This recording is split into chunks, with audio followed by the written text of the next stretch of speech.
Welcome to the Knuckleheads of Liberty. Potentially a of separation of church and state a little bit here.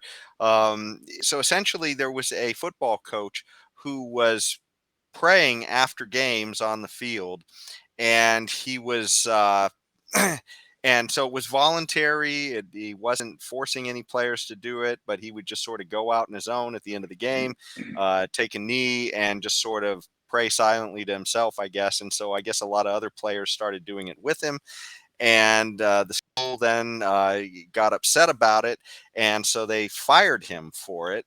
And so he wound up taking this all the way to the Supreme Court, and this Supreme Court came down on his side, saying that it's his free speech. He forcing anybody to do anything religious. He was just sort of praying on his own, and the intent of the separation of church and state was that it simply not be to penalize people who wanted to practice their religion, but simply to not have religion encroach into government. So what do you guys think about this case? It's kind of an interesting case. It seems like there's some possible things that could fall out of this in the future as well.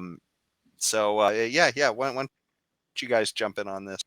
Well, I think over the years, the meaning of the Establishment Clause of the U.S. Constitution have been grossly distorted because the religion in all forms, any encroachment of religion into the public space where government authorities are involved. In this case, it's a school district.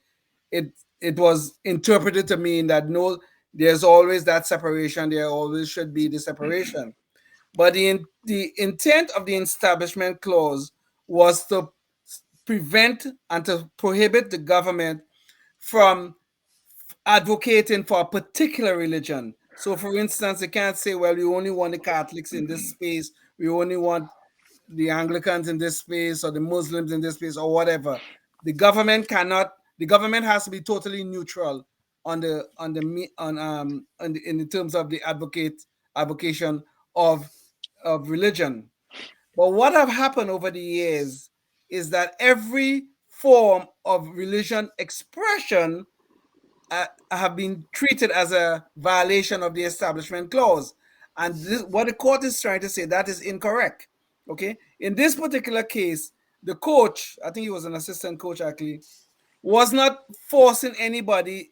And as a matter of fact, the school district, which is the government authority here, was not even supporting him in this endeavor.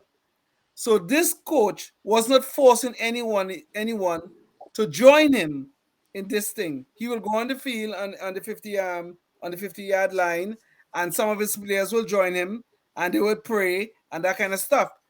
It was not the government trying to advocate for the establishment of any religion. So the court said the guy was right. He had a free speech right to advocate for whatever he wants to pray to, whichever God he wants to pray for, and all that kind of stuff. And I think it was a sensible ruling. It does not mean every expression of religion in a public space, as in terms of like a school or something like that. Every avocation of religion in those spaces are not violations of the Establishment Clause because we still have free speech rights.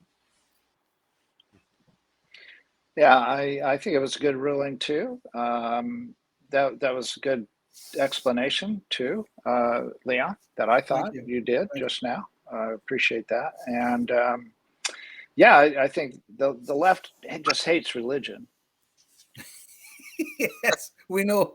Is that a true statement? Absolutely. Have their own secular religion that they love. They love that. Oh yeah. That.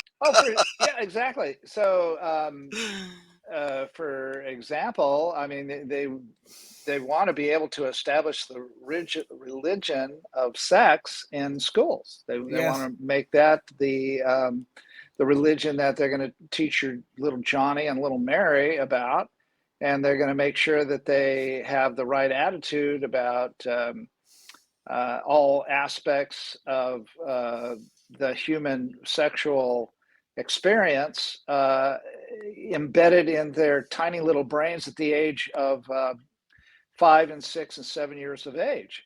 Right. So they want that religion embedded in the skulls full of mush, but they but they don't want anything else, especially all this nonsense about Jesus Christ or anything like that. Yeah. Forget about that. Can do. No can do. But yeah, but I mean, in this case, it was clearly not the establishment of a particular religion by a government entity of any kind. It was a Right. stupid Exactly. football coach praying after the game, and nobody was apparently even necessarily invited, but he went out there, and the players who wanted to followed, and those that wanted to continue to worship the sex god were able to stay off to the side and worship the sex god. Right. I don't know. They had their dildos out there or something. I'm not sure, but so I don't know. It's a good ruling. Next. Is the sex goddess Christina Aguilera? I think she did a dance recently. Featured something like that. There you go. But before we leave this topic, there was another ruling by the court that has to do with school choice and another issue of religion. So I believe it's in Maine. They had a sort of school choice program, but one of the things that they did that they forbid for using the same logic about the establishment clause and whatever and that kind of stuff, they prohibited religious schools from participating in the program. The vouchers or whatever it is they were distributing could not be used in religious schools with religious backgrounds. And the courts ruled against the state of Maine on that particular issue because it did not violate the establishment clause.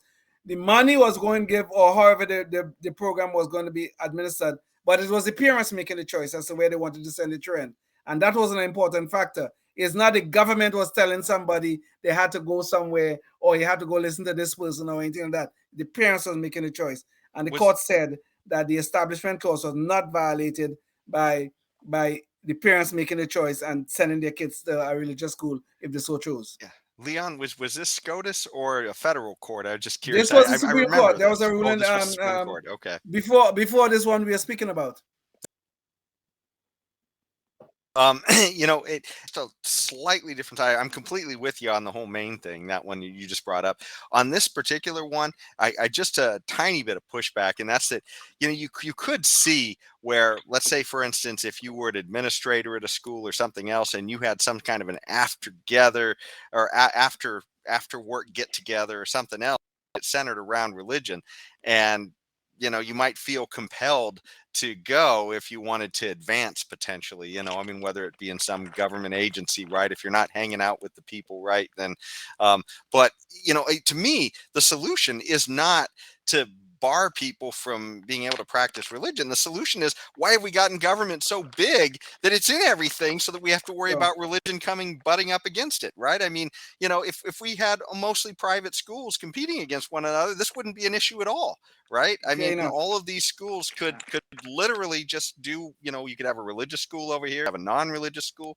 And to me, that's the real libertarian choice here is let's shrink government here a little bit so that this isn't an issue, period, with religion and government coming head to head. So anyways, that's just my thought. I have to push back a little bit on your pushback, Jason. Okay.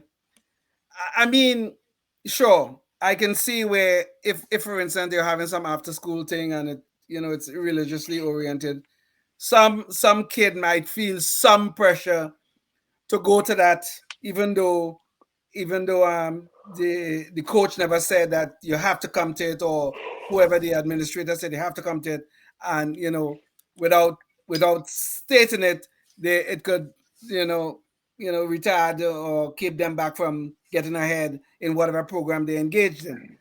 However, if there are no clear, explicit expressions of forcing children into those religious events or anything like that, if there are no expressions of it, I do not see how we could assume them because some kid felt the pressure.